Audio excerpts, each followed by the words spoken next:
Hey YouTube, Scotty Duell here. Today I'm changing out the rack and pinion on my wife's '08 Ford Expedition, and I'm not going to give you a tutorial on how to do that.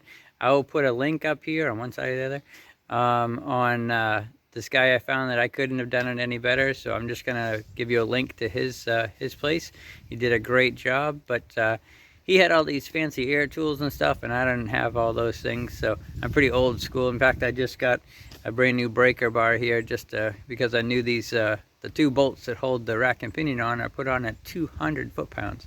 That's a little bit more than I wanted to put the extra extension tube on my ratchet and stress that out to the max and possibly break it. So got myself a breaker bar finally. Got a 25-inch breaker bar, but these bolts are really tight, and being a little guy, sometimes you got to use your head instead of your muscle. So I'll show you a little trick that I'm going to be doing right here and help you, save you a lot of energy and hopefully a lot of heartache on this one. So you can see these bolts I got right here. There's one there and there's one there, and they're big guys. These are 1-inch bolts, and I got my big old breaker bar here.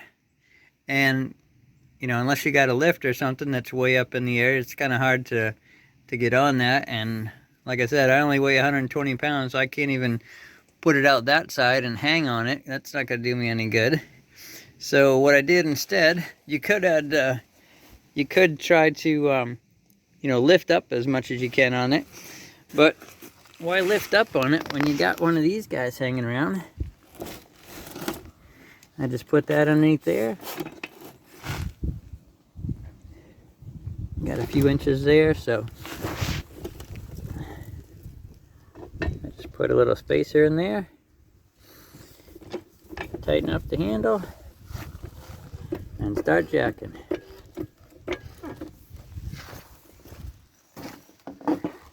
You just jack it right up there. It does all the stress work for you. Undoes the bolt like nothing. So that's my tip for today. Pretty simple. Works really good. You can put all the stress. I mean, if you start lifting the car up, you know the bolt's a little tighter than it's supposed to be. So the other trick you got to do before you do that is you whack these things, like you give them a beating with a big old hammer. Just don't want to mushroom the head or something so the socket still fits on. I did that a little bit. So if you got like something to hit and you hit it on the flat side, that works really good. Then that kind of shocks them and breaks all that rust free. Best tip I ever got from my best friend Francisco. Thank you, Francisco. That was a good tip. He called it the junkyard mechanics tip.